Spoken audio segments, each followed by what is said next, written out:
Amigos, les habla Luis Velázquez. Les invito a escuchar mi programa Diálogo Internacional por lavisiónradio.net. En este programa podrán escuchar en vivo los análisis de expertos sobre la actualidad mundial, así como sobre los puntos que componen la agenda política global.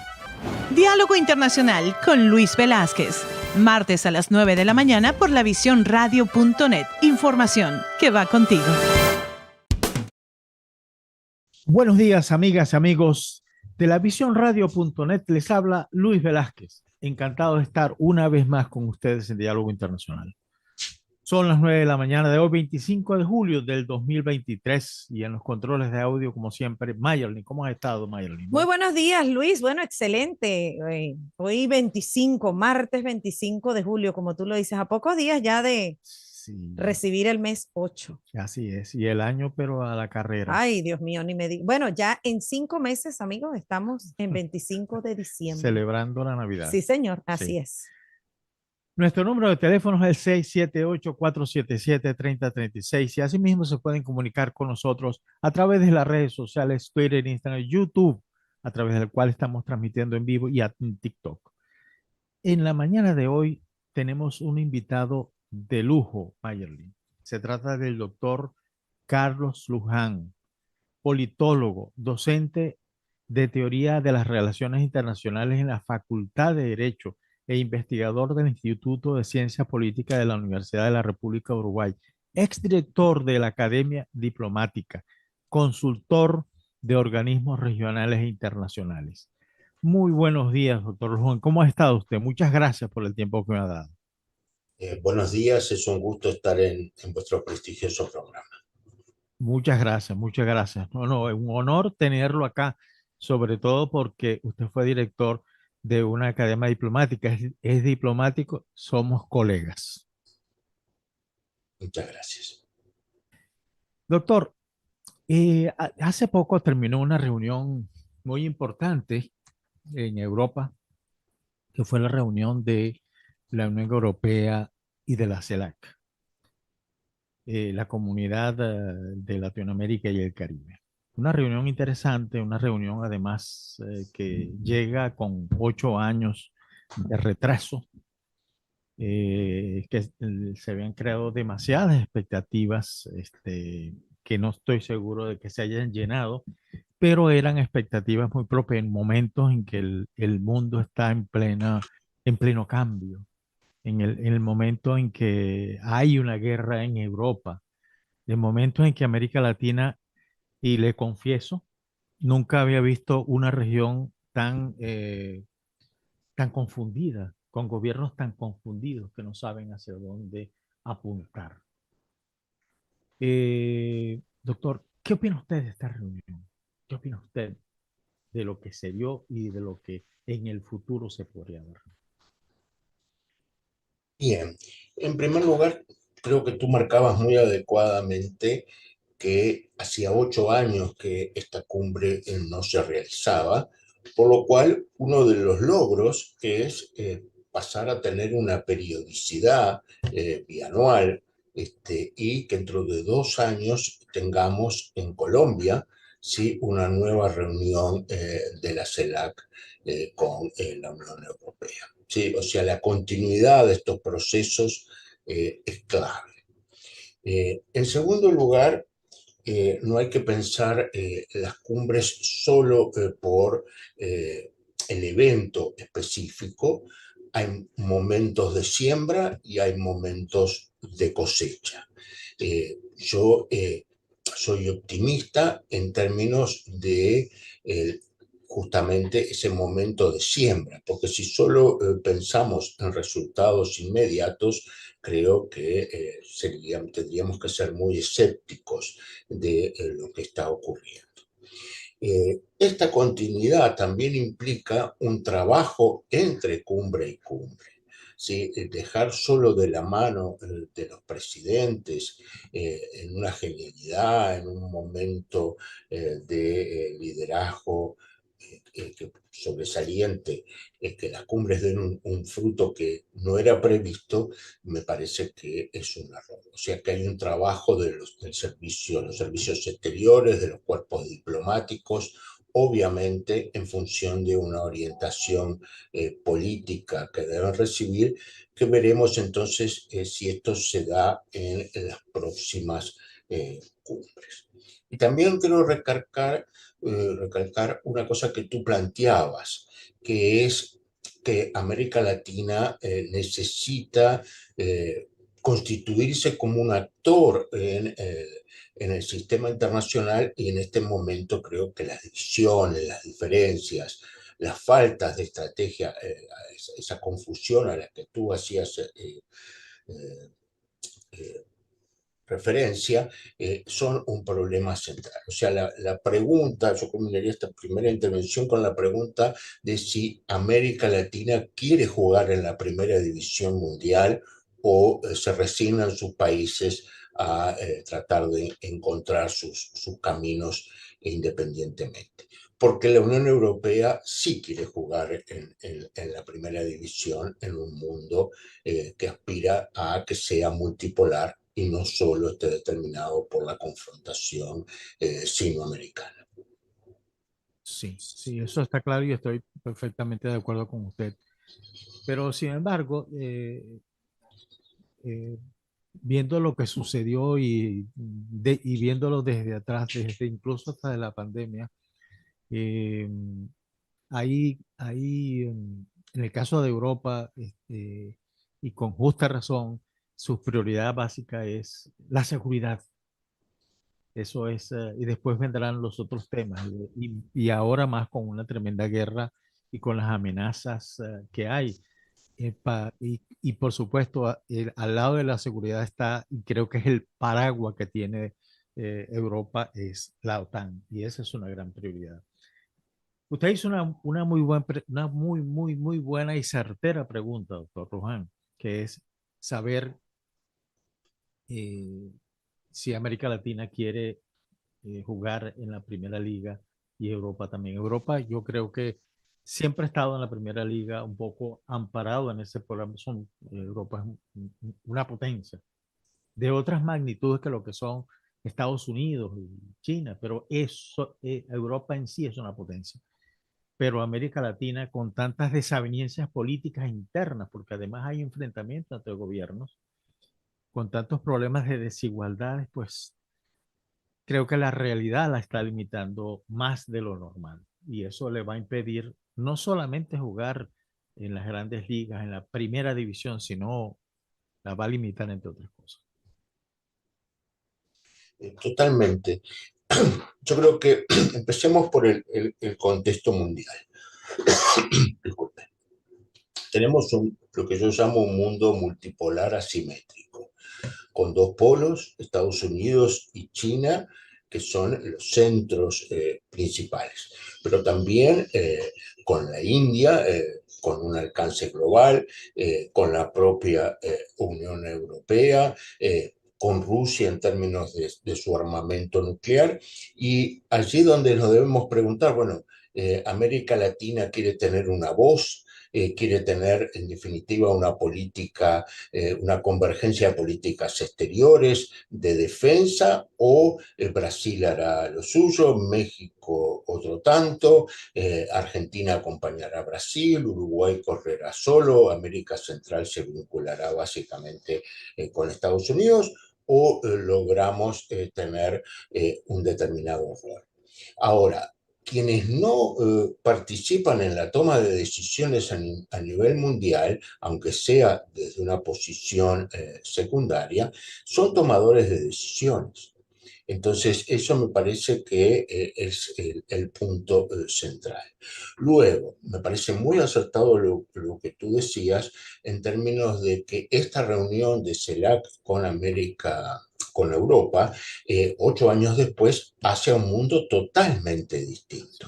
Primero la pandemia, luego la guerra en Europa, con las prioridades, por tanto, de la Unión Europea muy distintas. O sea, se conserva la prioridad de lo que es el Pacto Verde, y eso hace mucho a las relaciones de Europa con América Latina, pero como bien decías, los temas de seguridad son claves. Ahora, tú también notabas con mucha precisión el tema de la OTAN. ¿sí? Esta alianza militar de relevancia en este conflicto.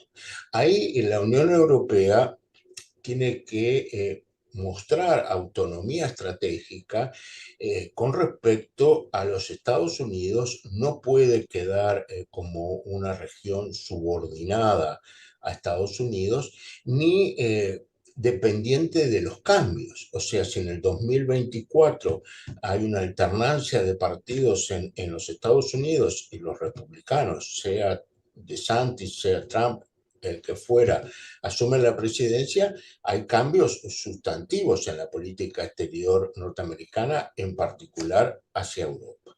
Entonces creo que la Unión Europea, por un tema de lo que hoy se habla de las integraciones de cercanía, porque hay que tener regiones confiables, tiene que apostar o puede una de sus apuestas claramente ser hacia la región. Entonces yo creo que esa apuesta europea hacia América Latina debería ser un coayudante de que como región tengamos un vínculo más estrecho y que nos ayude a aunar posiciones, ¿sí?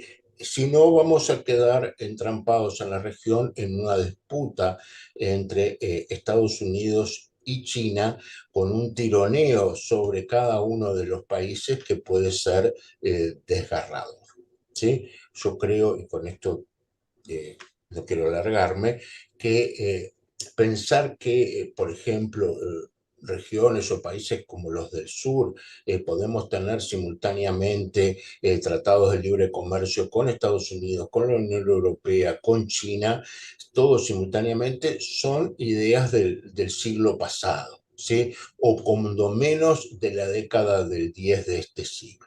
Sí. O sea, hoy creo que la clave geoestratégica a la que tú hacías referencia muy oportunamente es fundamental para entender el mundo.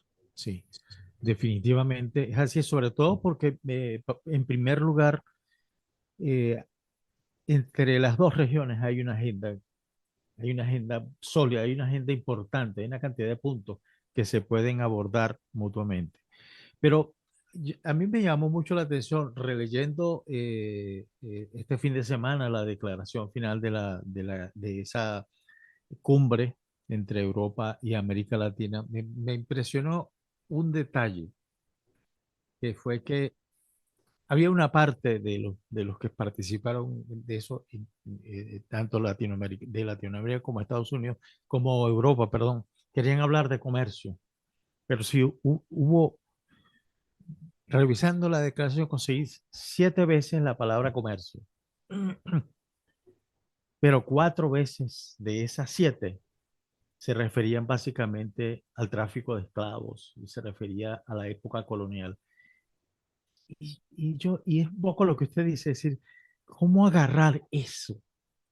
Es decir, está bien, hay un trauma todavía que llevamos, o llevan todavía muchos en la espalda, un trauma colonial, pero el futuro es más grande.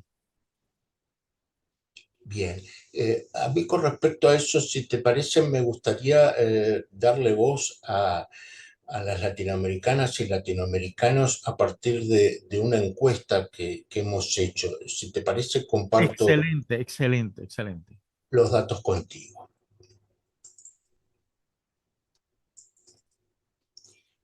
Nosotros, espero que lo estés viendo, Sí, sí. hicimos una encuesta con el Latino Barómetro, que es una empresa de mucho prestigio en la región, financiado por la Fundación Ever, con colegas de toda la región, con Guadalupe González de México, Mónica Gils de Río de Janeiro, Carlos Romero en Caracas, Juan Gabriel Tocatrián en Buenos Aires y quien les habla. En 10 países de Latinoamérica, 12.000 casos, y esto fue luego, esta encuesta fue realizada luego de la salida de Estados Unidos de Afganistán. En septiembre, octubre fue realizada la encuesta del 2021, previo justamente al comienzo de la guerra. O sea, es una foto de ese mundo en pleno interreño, diría Sanauja, siguiendo a Gramsci, ¿sí? De cambio luego de la pandemia. ¿Y qué nos dice esta encuesta? Sí, que en los temas normativos para los latinoamericanos y las latinoamericanas, la Unión Europea es un líder. Sí, vemos allí en defensa del medio ambiente, en derechos humanos, en paz mundial, en combate a la pobreza y la desigualdad o asistencia humanitaria. No hay duda de que la Unión Europea es un líder y luego veremos en términos de preguntados sobre quiénes son los mejores socios que responden a esto. Sí, por otro lado, algo que también seguramente tanto tú como yo pensamos, hay una clara evidencia del poder militar de Estados Unidos. El 64% de los encuestados dice el liderazgo militar está en Estados Unidos. Y en temas justamente de poder económico es asombrosa la paridad entre China y Estados Unidos que se percibe en la región. ¿Sí? 43-42. ¿Sí? Eso es muy fuerte. Por supuesto, también hay una predominancia de Estados Unidos en combate al terrorismo o los temas vinculados al narcotráfico, etc.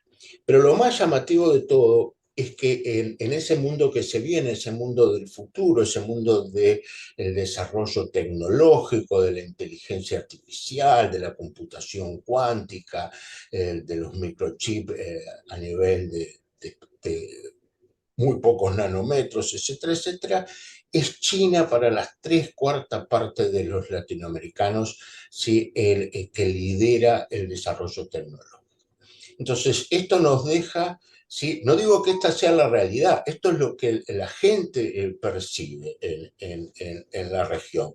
Eso genera una tensión muy fuerte, me parece, en términos de cómo nos posicionamos. Y por lo tanto, estos diálogos de la región con la Unión Europea, lo importante es decir, bueno, cómo van más allá de los temas normativos y nos metemos de llenos en aquellas cosas que hacen al bienestar de las personas, ¿no? Que le cambian, porque al final del día, y supongo que es lo que vos reiteradamente tratás en tu programa, es cómo lo internacional impacta en la vida de la gente, porque si no es una lucubración, ¿no? Claro, claro, claro. Sí. Entonces, esto es la primera cosa que quería reseñar en función de lo que vos estabas planteando, ¿no? Aquí tenemos que, primero que nada, los gobernantes tienen que interpretar lo que las personas creen que es lo mejor para la región en el mundo. Sí, yo creo que hay un mito equivocado y es que a la gente no le interesan los temas internacionales. Y yo creo que hoy, con el desarrollo inmenso de las comunicaciones, de las redes, de la información, cada vez las personas están más atentas a lo que pasa en el mundo. Y bueno, por algo tú justamente haces este programa sobre temas internacionales. Cada vez es más consciente de que su vida muchas veces se ve impactada. Por supuesto que la política doméstica de cada país es muy importante, no estamos negando eso, pero de creer que lo internacional es irrelevante a la toma de conciencia sobre estos temas, me parece que ha habido un avance relevante. Si querés, podemos ver algunas otras puntos, como estábamos referencia. ¿Cómo no? Encantado. Fantástico. Lo segundo que vemos aquí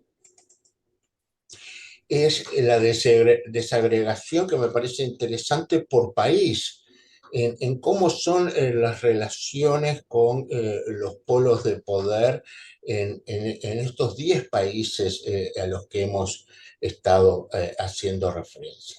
Por tomar alguno, vemos en México, que tiene una muy buena relación sin duda perciben sus ciudadanas y ciudadanos con Estados Unidos, pero de igual magnitud o superior con China, ¿sí? Lo mismo con la Unión Europea. Los casos donde esto cambia sustantivamente, donde son situaciones más excepcionales, como vemos en el caso venezolano o en el caso boliviano, pero en general también lo vemos para Uruguay, mi país, con un buen relacionamiento con el conjunto de los países. Y así podemos ver Brasil mucho más cerrado sobre sí mismo, pero también con mayorías de personas con buenos relacionamientos con los polos de poder. O sea, insisto en que hay que observar qué es lo que la gente dice, si no, muchas veces los expertos terminan regodeándose con sus propias lucubraciones, ¿no? Y no con lo que la gente piensa. Luego, una de las cosas que me parece también interesante para compartir contigo es la influencia económica. Y es clarísimo en la región la inmensa y natural influencia económica de los Estados Unidos, pero en un guarismo para nada descartable, poco menos de la mitad, la influencia china en la región. Cuando vemos que los otros países tienen porcentajes mucho más bajos cuando se pregunta justamente quién es el que ejerce la mayor influencia. Por supuesto que en segundos o terceros lugares los europeos aparecerían muy fuertemente. Y Brasil, el único país con una capacidad o influencia sobre esta región preponderante. Entonces también me parece que este mapa nos ejemplifica cómo el mundo ha cambiado, no es como decíamos hace unos minutos, ese mismo mundo al que hacíamos referencia hace 10 o 15 años. Y recién hacíamos una referencia a quiénes son los líderes mundiales. Ahora lo que comparto contigo es quiénes son los mejores socios que podemos tener en las distintas áreas. Y allí aparece, me parece muy interesantemente, cómo hay una correlación entre la percepción del liderazgo y quiénes son aquellos que pueden ser socios, ¿sí? Como vemos en medio ambiente, en pobreza, en cultura, en democracia, la Unión Europea es clave. Ya en fortalecimiento de la democracia aparece a un nivel muy similar los Estados Unidos. En salud y vacunas, es muy interesante la demanda hacia los Estados Unidos o la propia Unión Europea, y vemos que en infraestructura nuevamente sí tenemos una paridad en términos de quién es el mejor socio entre Estados Unidos y China, cuando otrora Estados Unidos tenía una posición predominante en esto, pero las inversiones chinas en la región han cambiado la percepción. Y ya vemos en comercio e inversión cómo hay un avance chino sustantivo de 46 a 32.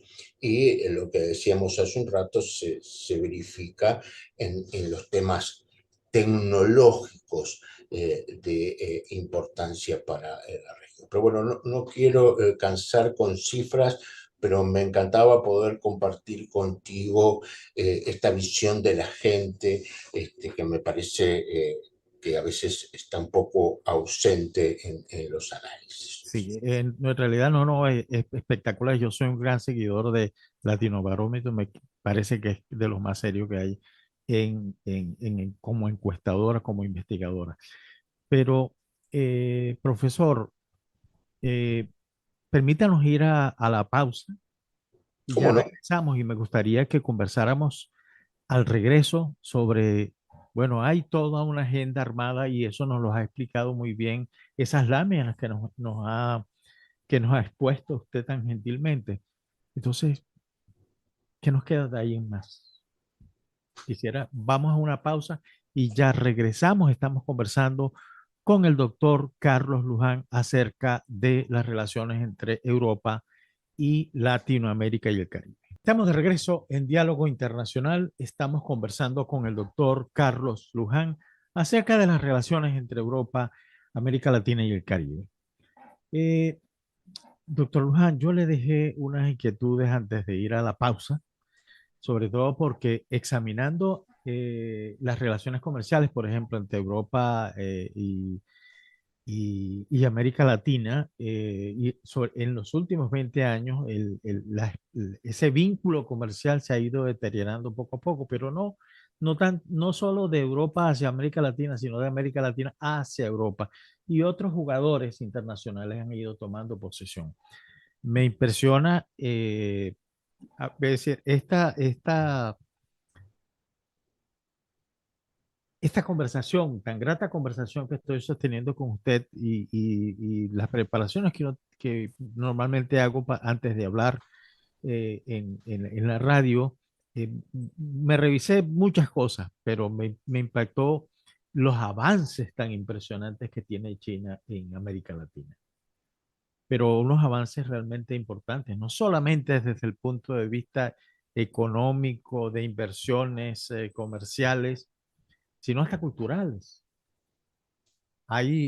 No sabía, en América Latina hay 29 institutos Confucio.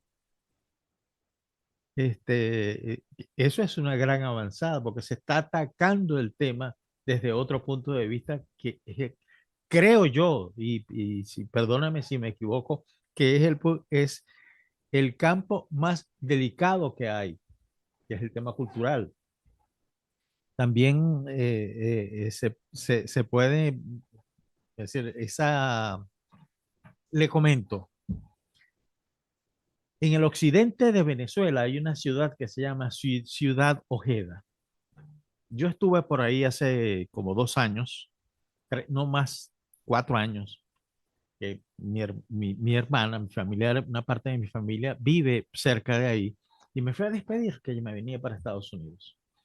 Y entonces fuimos a Ciudad Ojeda y observando lo que yo conocía y lo que había en ese momento, yo dije, pero esta ciudad en vez de llamarse Ciudad Ojeda debería llamarse Ciudad Guan, porque todo era chino, todo cambió. Desde una cafetería hasta las tiendas de ropa, era absolutamente chino. Son avances importantes. Entonces, ¿cómo abordar todo eso, doctor? ¿Cómo encajar una agenda, tamaña agenda, y que además usted lo acaba de exponer perfectamente con esas láminas tan excelentes de Latino Barómetro? ¿Y cómo encajar esa agenda que es natural con Europa a una realidad, a la realpolitik, llamémoslo de esa manera, de lo que está haciendo China y en América Latina? ¿Cómo encajarla? ¿Cómo salir de eso? Yo entiendo muy bien y sé que usted lo entiende. A Latinoamérica tiene que diversificar su dependencia. Para mí eso es vital y eso nos va a ayudar a reacomodarnos poco a poco. Pero me llama mucho la atención esa lámina y esta otra realidad que le acabo de comentar. Totalmente de acuerdo. Es que realmente la idea de un mundo multipolar es un mundo justamente de oportunidades, de vínculos múltiples, como tú bien decías. Y me parece muy importante el tema cultural, el que tú hacías referencia. Yo estaba justo en la Cancillería cuando se hizo la fundación del Instituto Confucio aquí en Uruguay ya hace una década, y es muy, muy importante Lo que significa eso en términos culturales, como tú reseñabas, en términos de esa transmisión de una cultura milenaria, de una riqueza y de un desconocimiento que tenemos muchas veces aquí, pero también es el vínculo que tienen las élites de la región con China, ¿sí? O sea, los viajes propiciados por el propio gobierno chino, sea de académicos, de políticos, de empresarios, esa voluntad de mostrar China. Hoy no se puede tener una empresa en nuestros países que quiera estar en el mundo sin tener una sede, una oficina en Shanghái. ¿Sí? Recuerdo un exportador que me decía, fui en el año 92 a China y regresé 30 años después, y en Shanghái en particular, y no reconocí la ciudad, la habían poco menos que tirado abajo y reconstruido.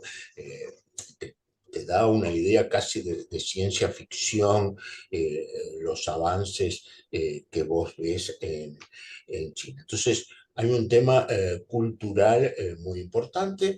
Creo que aún hoy, por supuesto, las universidades estadounidenses y europeas siguen siendo la meca académica. Todavía no encontramos nuestros jóvenes que digan, bueno, yo quiero ir a estudiar a la estatal de Pekín o aquí o allá. Más bien el fenómeno es de cientos de miles de ciudadanas y ciudadanos chinos estudiando en Estados Unidos o incluso en Europa, pero los centros de tecnología, lo veíamos el otro día, en computación cuántica, la computadora con más qubit acababa de ser desarrollada en China, sobrepasando la que Google tiene en Estados Unidos. O sea, en términos tecnológicos hay una carrera, yo diría, desenfrenada, que es muy importante cómo no quedamos afuera de dicha carrera tecnológica. Lo segundo, que vos empezaste esta conversación poniendo muy bien la pica en Flandes, es el tema de la seguridad. ¿Sí?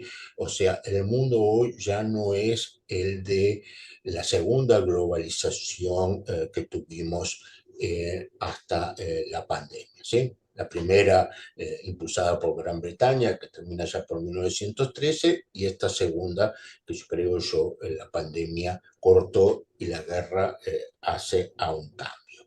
¿Sí? Entonces, el comercio, por supuesto, pero hay como líneas rojas. ¿Sí? En particular en la alta tecnología, toda la disputa con Huawei de Estados Unidos hace que, por ejemplo, si una empresa estatal latinoamericana se quiere asociar con Hawái, tiene que pensar dos veces los peligros de la retaliación que pueda sufrir.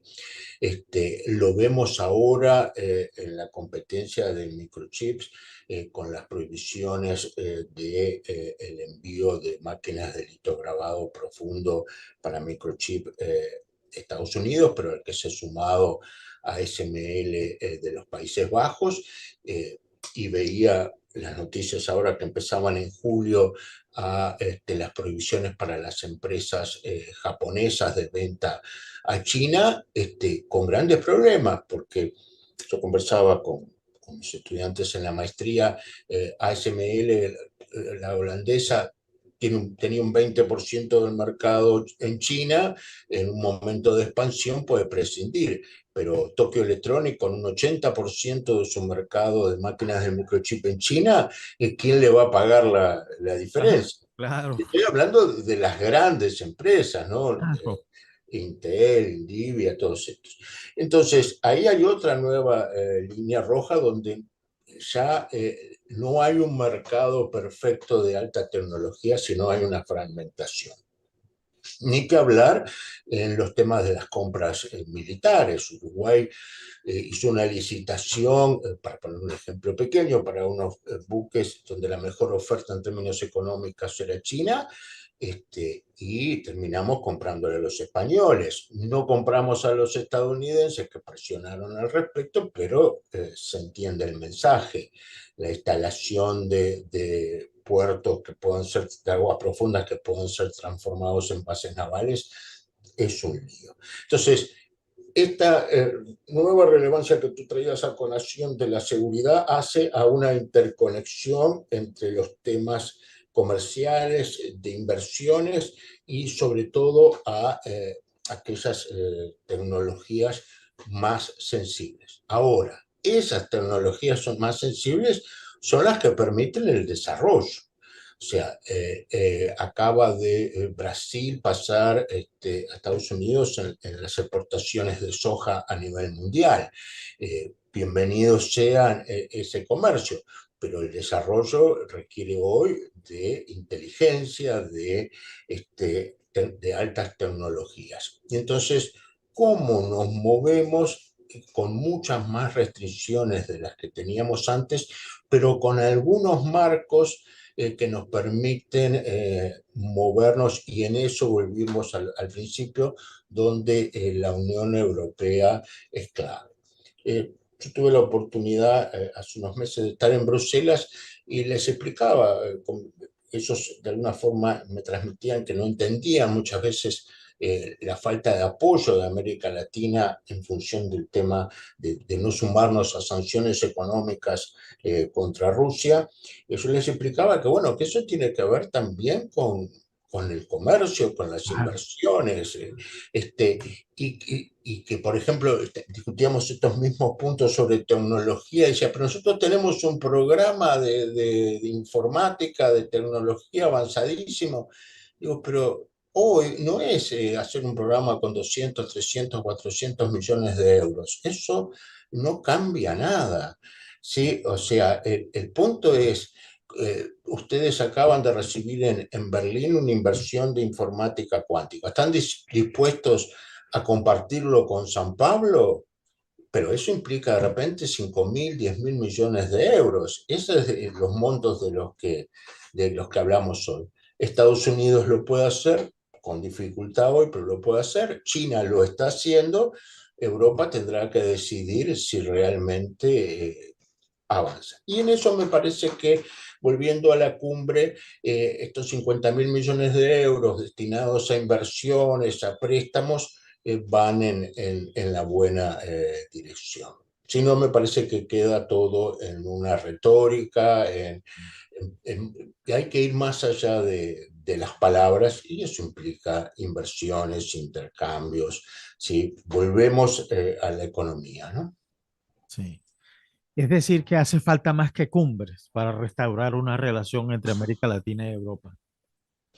O que las cumbres sean los tiempos de cosecha, como decíamos al principio, para lo cual hay que labrar los campos durante los interreños. Y eso es la tarea de las diplomacias profesionales, de los empresarios haciendo sus redes, de las asociaciones de trabajadores acordando condiciones, de la academia colocando insumos sobre la mesa, de los comunicadores poniendo los temas en la agenda. Porque si nada pasa y en 2 años se vuelven a reunir en Bogotá, lo que vamos a tener es nuevamente un programa similar diciendo qué interesante será el futuro, pero en el presente tenemos las manos vacías, ¿no? Sí. Yo estuve muy ligado al tema multilateral. Incluso estuve acreditado como embajador ante la OMC. Ahí conocí a muchos colegas eh, eh, uruguayos. Ellos estaban al lado nuestro. ¿Sí? Uruguay y Venezuela estábamos ahí. Y a veces yo salía de las reuniones del consejo con mucho desdén y con mucha tristeza porque habían discursos fabulosos, extraordinarios, muchos guerreristas, pero que en el fondo pues no iban más allá que eso. Yo yo soy un soñador en todo caso, aspiraba que después de esta cumbre los países latinoamericanos se reunieran inmediatamente y decir, bueno, vamos a hacer plan de trabajo que nos permita convivir ante una, para utilizar un término muy de moda hoy día, que es eh, para abordar este caos y llevarlo hasta la estabilidad que queremos. Eh, pero tengo la impresión de que no es así. No creo que sean muchos los países que estén pensando en esa tónica. Una de las cosas que me llamó la atención es yo no recuerdo bien cuál fue el país y que todos los países latinoamericanos lo apoyaron, que dijeron que no querían un acuerdo de libre comercio con Europa, porque a ellos les bastaban las negociaciones en la OMC. Y estamos hablando de que la OMC tiene más de 23 años tratando de poner en marcha el plan de desarrollo de Doha y no ha podido, nada ha avanzado ahí. Entonces, a la luz de esto que le estoy diciendo, ¿cómo avanzar en todo esto? Bueno, tú te hacías referencia al OMC y a las reuniones en Ginebra, y la pregunta es, recuerdo las anécdotas, es quiénes entran al Salón Verde, donde se discuten en pequeños grupos y no en el plenario. Exactamente. Y ahí volvemos a lo del principio. América Latina tiene unida y coordinada, tiene seguro un lugar allí. Si no, lo tendrá Brasil, quizás lo tenga México, lo podrá tener casualmente Uruguay cuando logra tener puestos de relevancia en la OMC, como era en la época que tú estuviste, pero el resto de los países lo miramos de afuera. ¿Sí? Entonces, esa imagen de que hay relaciones bilaterales, pero hay lugares donde está la mesa chica y se definen las cosas, es clave, hay que estar. Pero lo segundo que tú decías también, hay que estar con objetivos estratégicos, con objetivos de largo plazo. Y para tener objetivos como región de largo plazo, tenemos que construir esos intereses regionales que sean convergentes con los intereses nacionales. Entonces ahí hay una dificultad de surcido, nadie dice que sea fácil ni que sea inmediato, pero nuevamente, casi volviendo a esta imagen de la agricultura, hay que quizás plantar los nogales para tener nueces dentro de 20 años. No podemos solo pensar en plantíos que nos den de comer en 6 meses. La agenda corta es clave, es muy importante.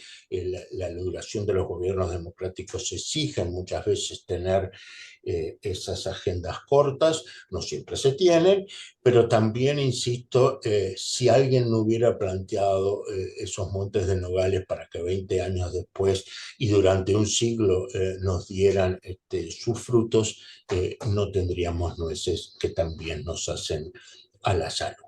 Entonces, ahí está la necesidad de un pensamiento estratégico, unido sin duda a los liderazgos. Y en esto quiero recalcar que los liderazgos no pueden ser liderazgos mesiánicos y de una única persona, porque si no ahí desaparece la persona o la persona no está a la altura de nuestras expectativas y fracasamos.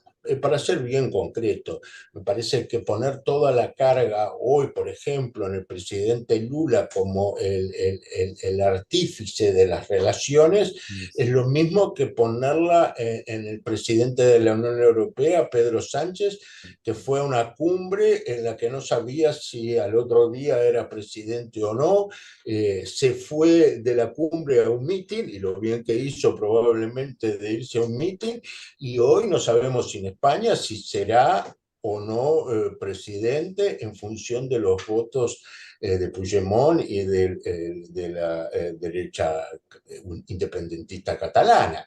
Entonces puede ser un gran articulador en Europa y qué bueno la presidencia española o los vínculos desde Latinoamérica, pero apostar a un hombre salvador, y cuando digo hombre, hombre, porque lamentablemente muchas veces termina siendo en esos términos, no es suficiente. Sí, ¿Cómo armamos sistemas de liderazgo, coordinaciones, disminuimos los egos, construimos soluciones que nos permitan ganar a todas y todos?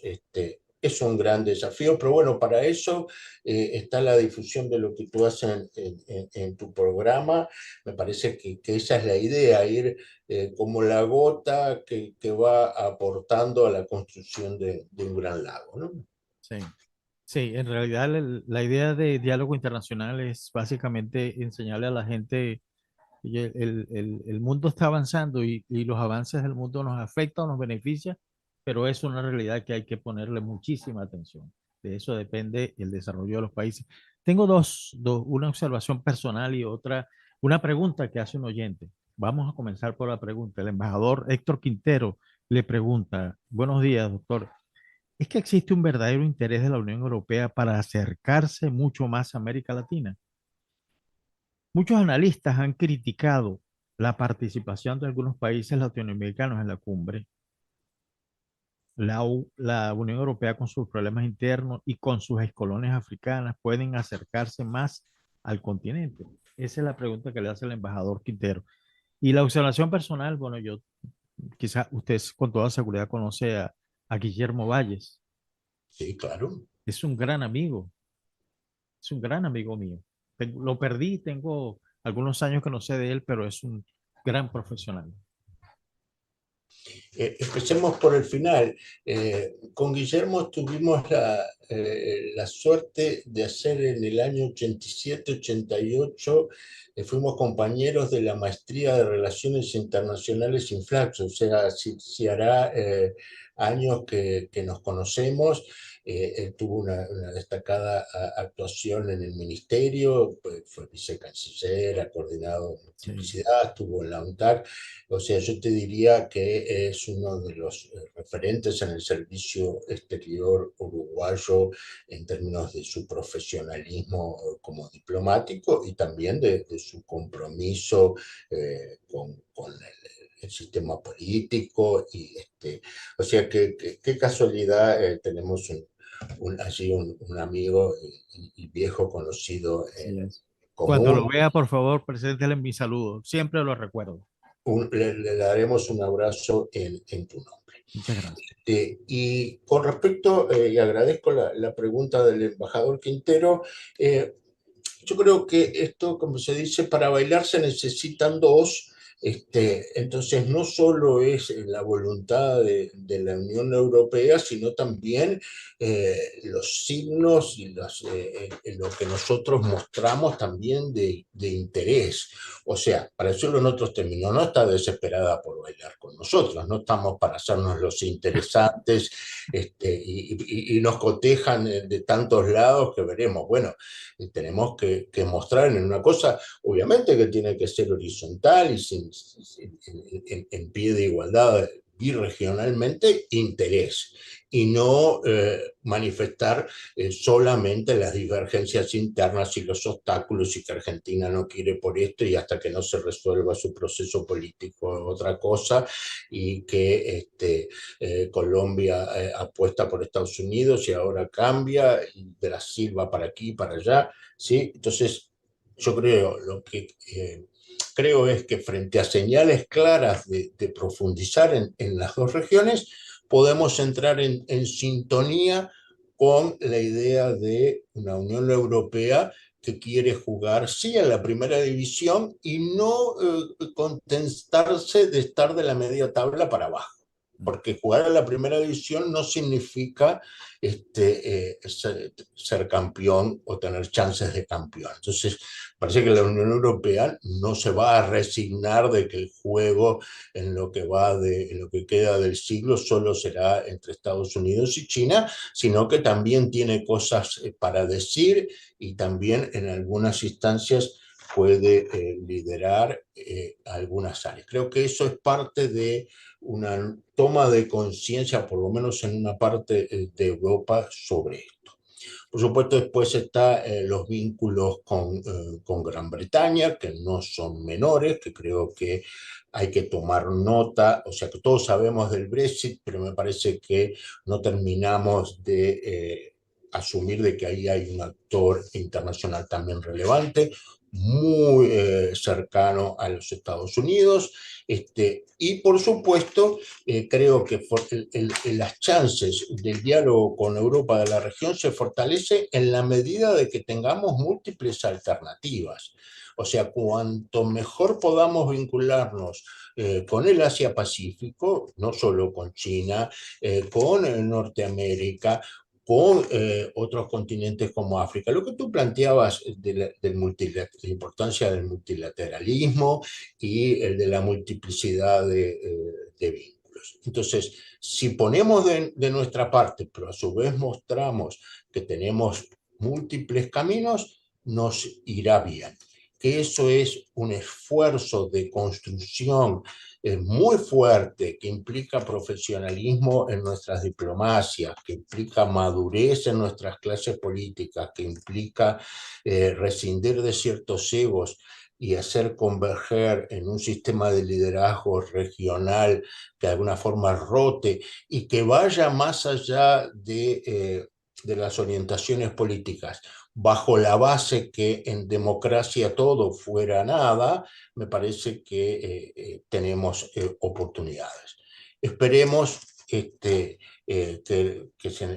nos reunamos en algún momento para evaluar la próxima cumbre y podamos dar resultados de eso. Así que te dejo ya el compromiso de invitarme en un par de años. Capaz que podemos hacer una previa a la cumbre de Bogotá y una post. Así que toma nota en tu agenda de mediano plazo. Es más, yo le iba a decir que esta conversación ha sido realmente aleccionadora y me voy a tomar la libertad, con su autorización, de invitarlo a cualquier otro, porque la realidad internacional es violenta, es agresiva, es muy activa, todos estamos cambiando y eso es lo que a mí me aterroriza ante un mundo que se está formando. Y usted puso unas láminas ahí que nos te está diciendo el mundo va hacia esto. Parece China y Estados Unidos. Pero yo cuando usted estaba mostrando esas láminas, yo decía, bueno, ¿y dónde estamos nosotros? Vamos a seguir en el aire, vamos a seguir con tantos problemas internos cada uno de los países, porque es decir, en América Latina es penoso que solamente 3 países tengan una democracia plena. Uno de ellos es Uruguay, es un país ejemplar. Gracias. Entonces, pero los demás no lo tenemos. Fíjense cómo está el caso de Perú, Ecuador, que se está hundiendo, consumiendo con las bandas armadas. Venezuela, que ya, es decir, ¿para qué le cuento? Usted ya debe saber cómo está el país. Con 8 millones de venezolanos en el exterior, buscando y trasladando sus expectativas de vida en otros lugares, aportando. Es decir, se fue la gente formada. Cuando asuma un nuevo gobierno, si llegas a ver una transición, se va a encontrar un país vacío de talento. Le agradezco mucho, doctor Luján. Esta ha sido una extraordinaria conversación. Mucho gusto en conocerlo y espero tenerlo en otra oportunidad en Diálogo Internacional. Y darle un abrazo de mi parte a Guillermo. Muchísimas gracias a ti por la invitación. Ha sido un placer. Y todo esto no sería posible sin una universidad como la Universidad de la República en Uruguay, a la que pertenecemos, que nos permite no solo hacer docencia, sino hacer investigación y hacer extensión y tener estos diálogos. Muchas gracias. Un fuerte abrazo. Igualmente. Amigas y amigos, les habla Luis Velázquez. Les invito a escuchar mi programa Diálogo Internacional por lavisiónradio.net. En este programa podrán escuchar en vivo los análisis de expertos sobre la actualidad mundial, así como sobre los puntos que componen la agenda política global. Diálogo Internacional con Luis Velázquez. Martes a las 9 de la mañana por lavisiónradio.net. Información que va contigo.